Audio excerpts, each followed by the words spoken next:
بێریا وەدکم پەنا بەرم ئەز عامر چوو و هین خەمان دکێشم ئەز بساوێر و وێنەیان مژولم ji دووریێ بێریا وەدکم ئەز حەزکردنا me ji zimanê Kurdî rê di sala 1987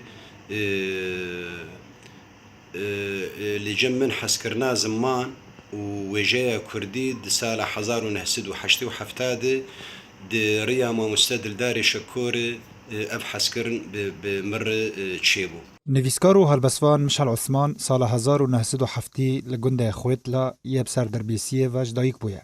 پشترا لەگەل مۆڵباتا خوا بەرێ خۆدا باژارێ حەسەکێ لە حەسەکێ دەمەکە درێژ نەما و بەرێ خۆدا باژارێ عامودێ و تا ڕۆژە ئیرۆ ژیانا خۆل عامودێ برێڤە دەبێ. خواندنا خۆیە سەرەتایی ئامادەکاری و ناوەندی لە عامودێ تەمام کریە. دی ساڵە 1987 دا دەست بە فێربوونا زمانê کوردی لەسەر دەستێ مامۆستا دلدارê شەکۆ کرد. Di salê nûdî da li gel du hevalên xwe komeleyek bi navê Komelê Jiyana Kurd li bajarê Hesekê damezrandin û piştra grûpa Hesekê ya Rewşenbîr ya Kurd ava kir. Ev grûp berfereh bû ta ku Yekîtiya Nivîskarên Kurd damezrand. Ev yekîtî jî berfereh bû û peywendî bi kes û aliyên Rewşenbîr li bajarê Rojavayê Kurdistanê yê din re kirin û yekem konferansa Yekîtiya Nivîskarên Kurd li Sûriyê ragihandin.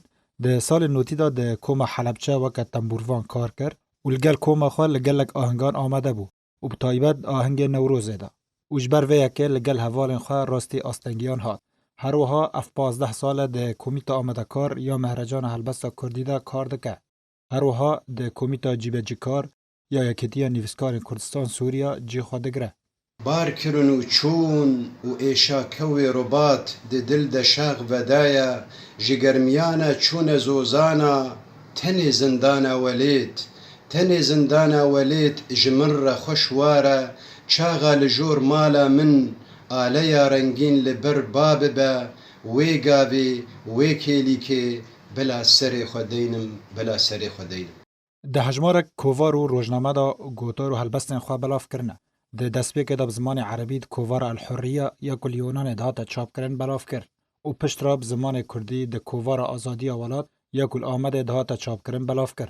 Her wiha di kovara Zanîn de belav kir û di beşê Kurdî yê kovara Xewn li bajarê Hesekê weke nivîskar kar dikir. Nivîskar Mişal Osman dîwaneke xwe ya helbestî di sala 2017 da çap kir û hejmarek berhemên wî yên din hîn li benda çapkirinê ne.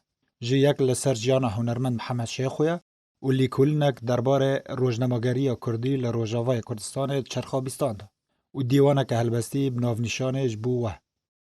Her wiha di warê wergerandinê de berhemên wî hene weke wergerandina şanoya bi navê Şoreşa Miriyan ya nivîskarê cîhanî Arwin Şo, her wiha şanoya bi navê Kûçkê Avê ya nivîskar Memduh Edwan. Di navbera xwîna tarî û surgoniya dirêj di nexşeya xaçkirî de li geliyekî tije hestî bi kuştina min goreke şil dikole.